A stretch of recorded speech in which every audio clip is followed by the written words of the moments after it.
Hallo, heute will ich will diese Singer Tradition Nähmaschine aufmachen, also abbauen und dann ausbauen und abbauen oder wie man das sagt.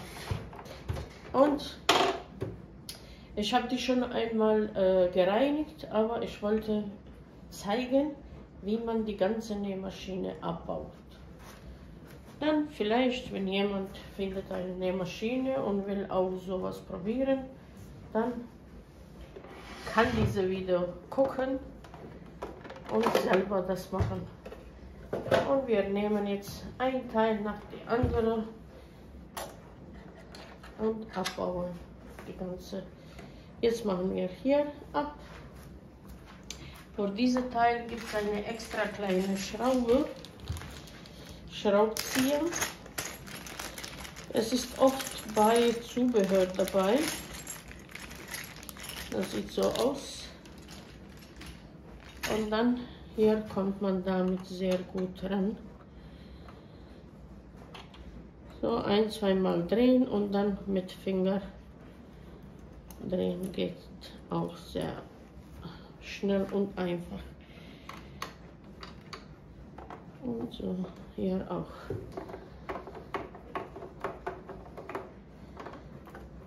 Dann nehmen wir auch Nadel raus, dass man sich nicht piekst. Also abdrehen, rausnehmen. Manchmal die Singer-Nähmaschine haben eine extra Nadel und die ist oben manchmal hier gezeichnet. Ist nicht so wie die anderen. Okay, das machen wir jetzt auch. Dann machen wir hier auf und das nehmen wir alles raus. Das sind 3 Teile. Diese schwarze Plastikteile nach rechts und links schieben und dann einfach alles rausnehmen. Jetzt machen wir hier ab.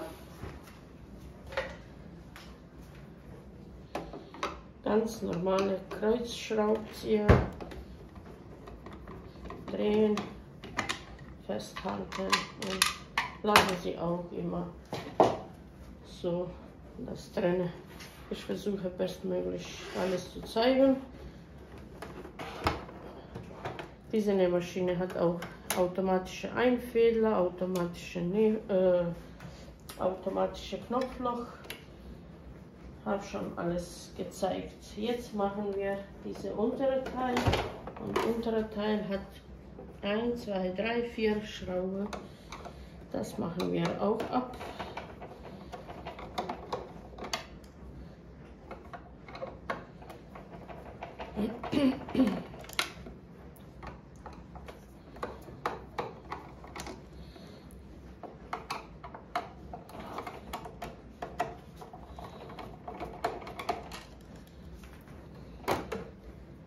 So, auch hier kann man schon ein bisschen sauber machen.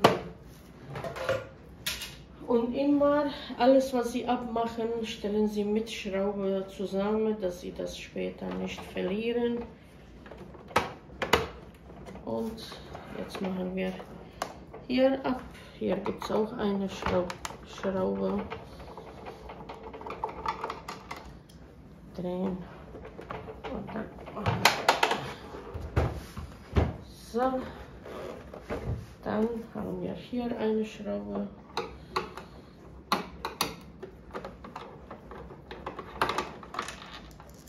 Dann hier eine.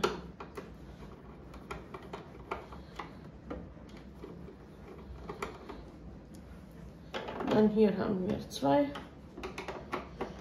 Und Sie müssen manchmal gucken, ob die alle Schrauben gleich sind. Sehen Sie, das ist nicht gleich, nicht gleich wie die unten. Also immer daran denken und achten. So. Und jetzt haben wir Hier eine, diese Schraube nicht rausnehmen, sondern nur locker machen. So, recht. Und wie man sieht, das geht sehr einfach.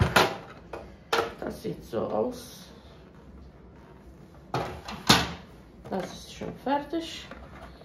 Und hier ist auch, sehen Sie, hier gibt es auch noch ein bisschen Schmutz. Das kann man auch sauber machen später. Die Nähmaschine sieht drinnen jetzt so aus. Das ist die Weite, also wenn man bei Naht weitermacht, und das ist die Fadenspannung. Fadenspannung ist dieser Teil hier dazwischen. Das kann man auch abmachen, dass Sie sehen, wie das aussieht.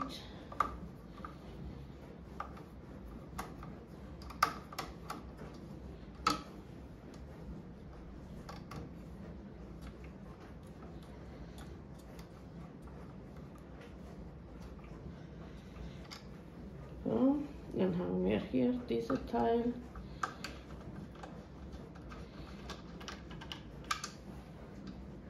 Dann zwei ganz kleine Schrauben. Eins. Und das sitzt jetzt eigentlich drauf. Jetzt muss man ein bisschen bewegen und das rausnehmen. So, das sitzt hier drauf. Okay,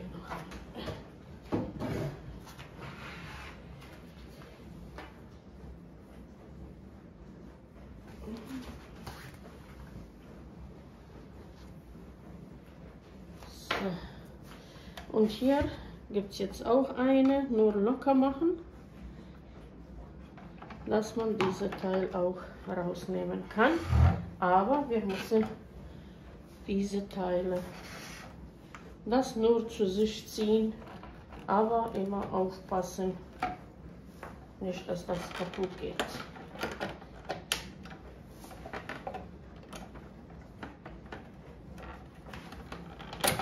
So. Und jetzt eigentlich sollte das alles sein, aber manchmal hier drinnen befindet sich auch eine Schraube, das ist später ein bisschen schwieriger ranzumachen, aber jetzt können wir auch die vordere Teil abzumachen. Und jetzt können Sie sehen, wie die ganze Nähmaschine aussieht.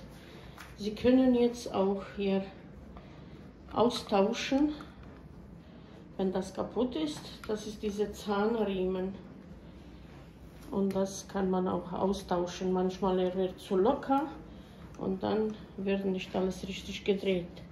Manchmal, wenn quietscht bei Nähen, manchmal müssen Sie hier drinnen ein bisschen Öl ranmachen und dann wird das schon schön zu drehen. Also nur eine Tropfen und dann ein bisschen drehen. Sie können das jetzt auch mit Strom verbinden und dann wird gedreht und dann hat sich erledigt. Neue Riemen, Zahnriemen draufsetzen. Hier ist schon, man sieht schon ein bisschen locker, aber es geht noch. So, wenn Sie diese Teil austauschen wollen, weil das manchmal auch kaputt geht, oder manchmal das dreht sich hier nicht. Und dann müssen Sie hier auch manchmal hier, da gibt es auch eine Tropfen Öl und dann ein bisschen mit Hand selber drehen oder einfach einschalten und das lassen sich auch die ganze Zeit drehen und dann merken Sie, dass das locker wird. Gut, was noch? Das ist die Fadenspannung. Fadenspannung geht auch oft nicht kaputt, sondern die muss man auch ein bisschen einstellen. Und hier kann man auch Einstellung machen. Man nimmt das hier ab. Dann dieser Teil wird einmal gedreht, aber ich habe Video aufgenommen. Es gibt extra Video, wie man das macht. Dann, Sie können hier drinnen alles richtig bisschen ölen, sauber machen, aber es sieht alles, ehrlich gesagt, gut aus und es quietscht nirgendwo.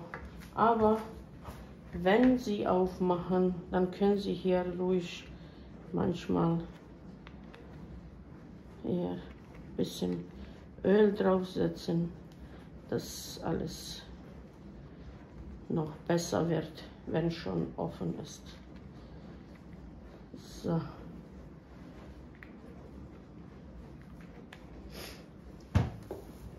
Gut. Was manchmal auch noch Probleme verursacht, das ist die Nadelstange.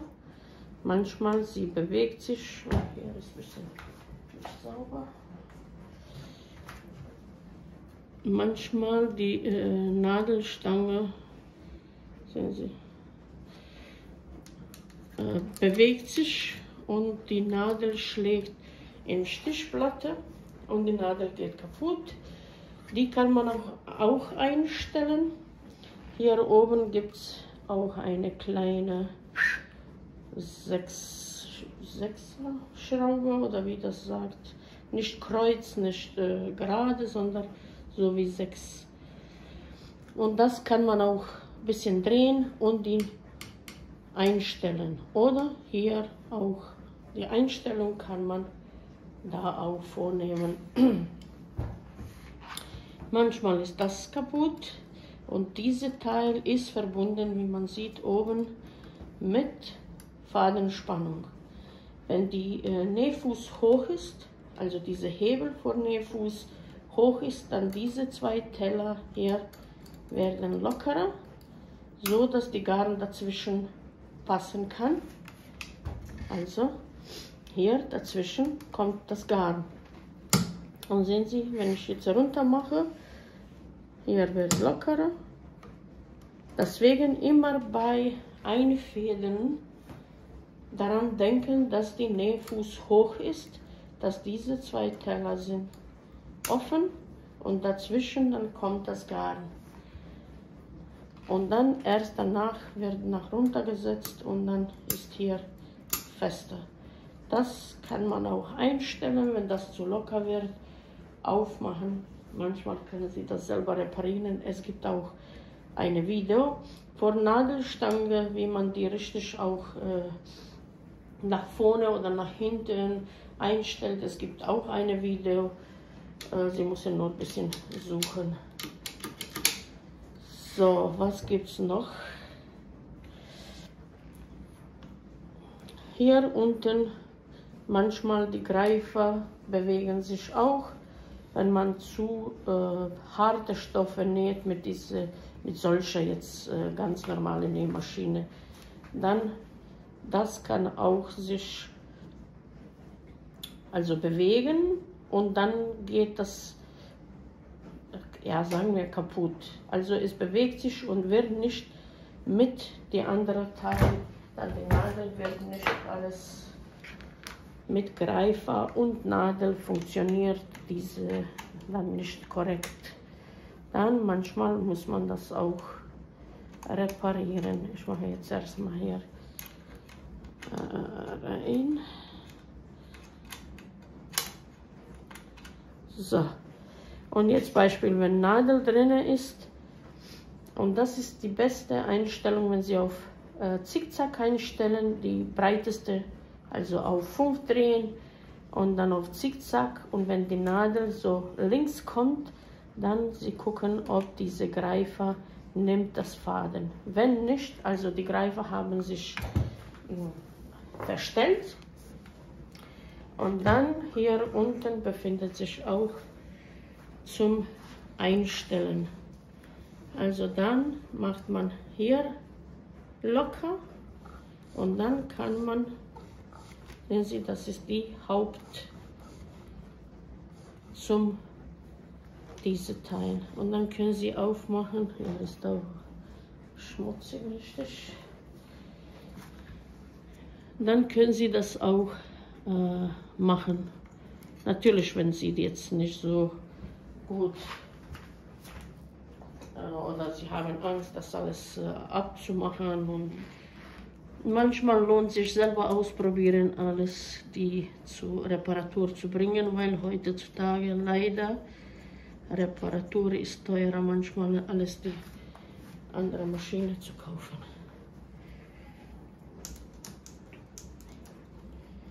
Hier sauber machen.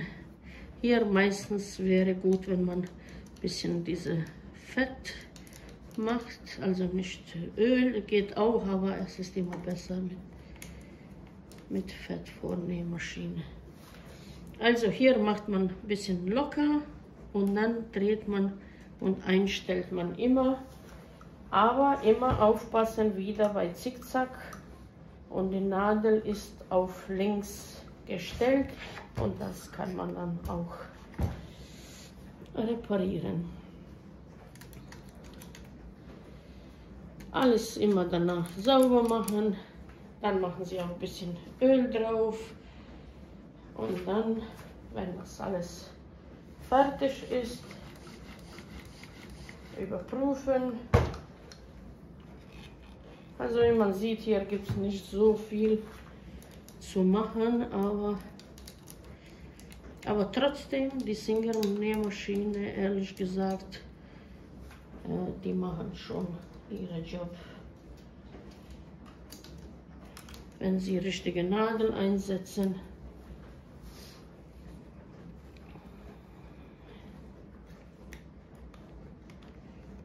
immer ein bisschen.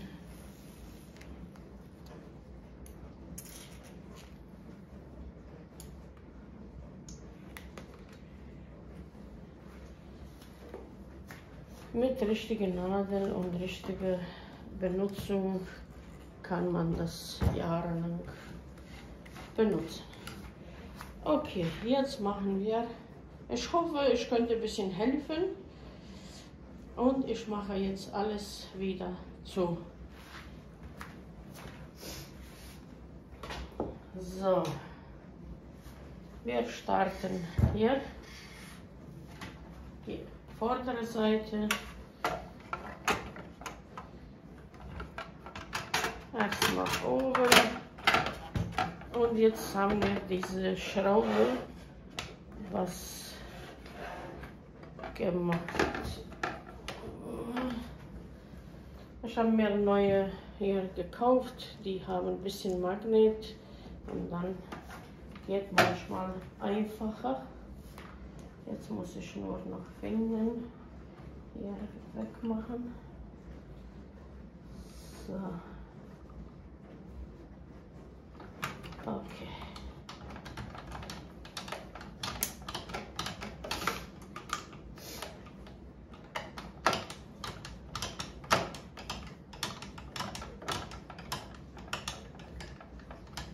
Nicht zu fest, nicht, dass sie nach vorne Schraube rauskommt. Jetzt machen wir unsere zwei. Und hier muss man auch aufpassen, wie man das ranmacht. Bei mir war Einstellung auf Knopfloch oben und unten, so dass ich das merken könnte. Ich mache diese untere ein bisschen sauber.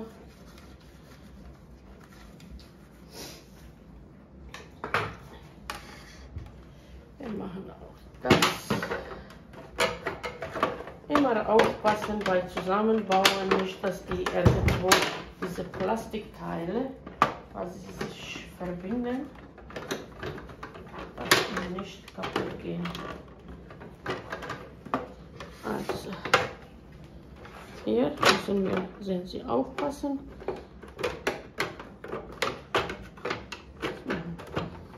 So. jetzt langsam zusammen machen.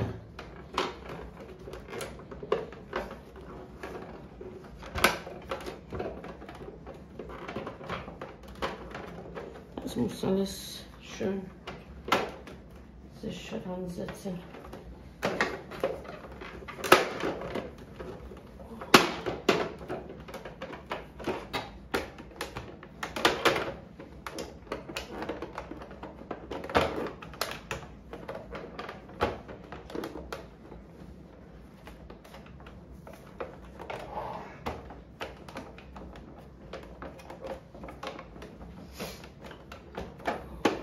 Bisschen Geduld.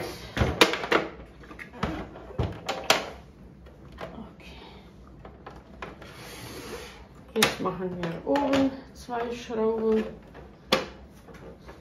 Eigentlich bei vielen kriegt das so richtig an. Hier ein bisschen.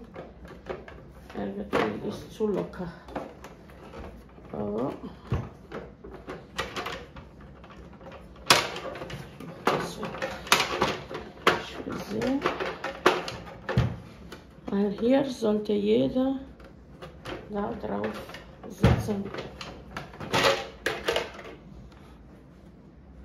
Aber hier gibt es nicht.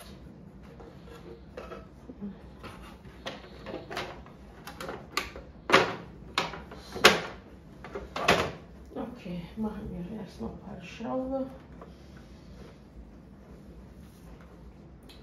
Wie gesagt, oben war diese 2 verschiedene.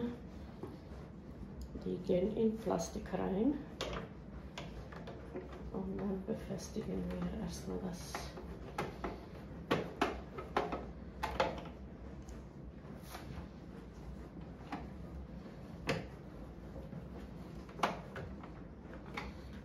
Okay.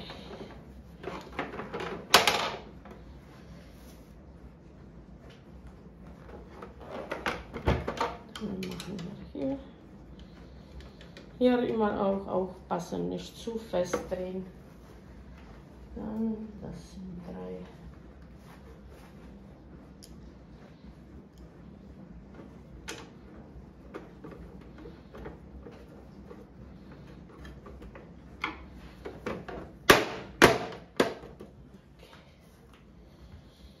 Okay. Meine Katze hat sich erschreckt.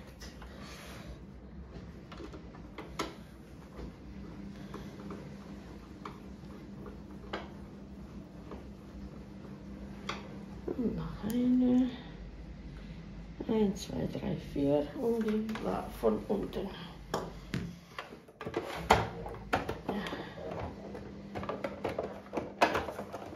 So.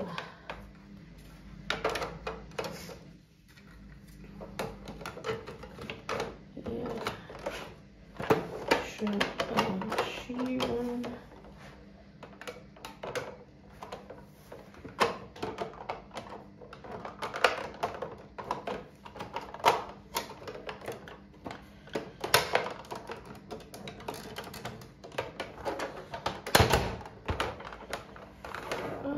Und hier Schrauben.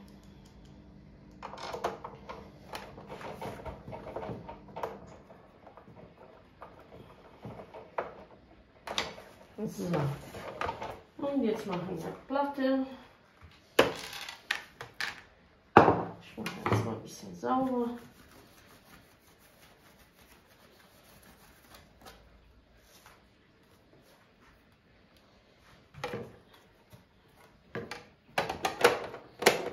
So, und jetzt alle 4 Schrauben.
Jetzt haben wir fast alles geschafft. Es bleibt nur noch hier auch ein bisschen sauber zu machen. Manchmal verdreht sich das Garn, auch nicht zu vergessen. Manchmal verdreht sich Garn hier oder hier. Das kann auch passieren, dann manchmal müssen Sie das aufmachen und sauber machen von Garn. So, draufsetzen.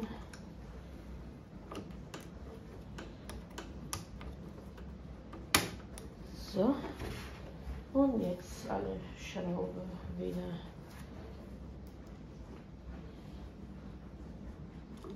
Kleine war hier. Hier unten müssen wir auch ein bisschen drehen. Dann kommt dieser Teil.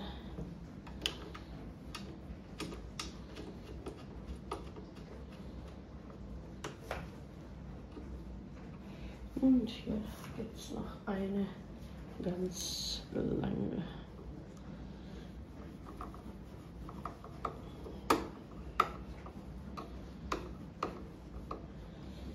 So, jetzt ist alles fertig. Jetzt machen wir diese Teil auch hier. Also, es richtig sitzt, festhalten, drehen.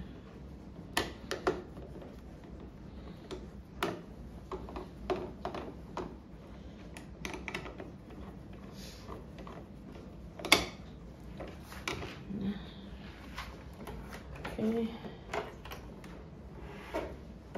Platte drauf.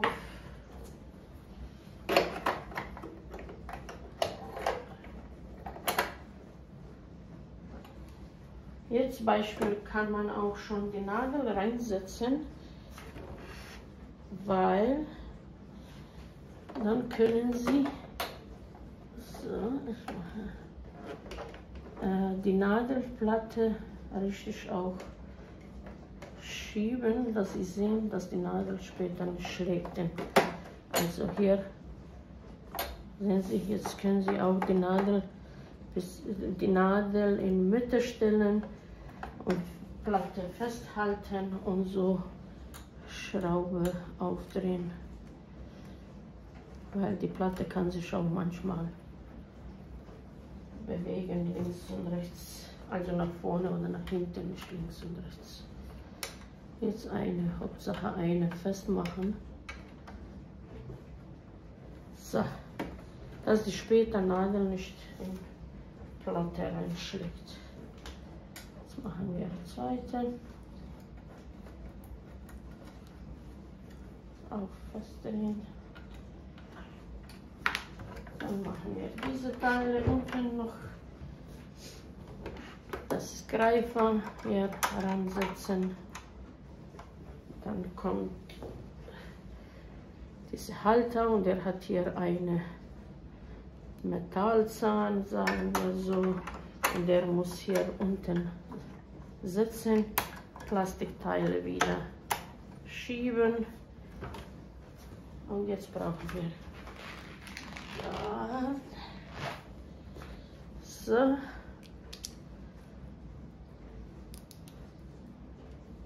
Also sehen Sie, das ist falsch, also rausnehmen, weil das muss sich drehen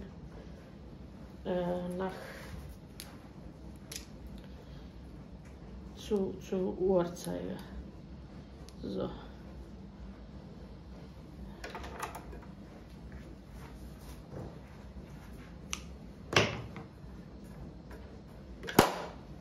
Das ist auch fertig. Das ist fertig. Hier. Auch fertig. Jetzt machen wir einfädeln, noch schnell. Ich hoffe, das kann man immer noch alles sehen. Raussitzen. Ein Garnhalter. Ich habe jetzt diese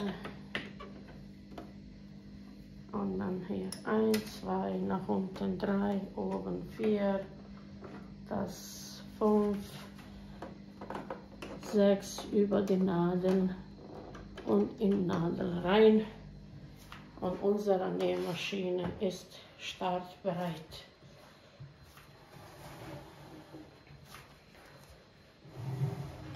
So.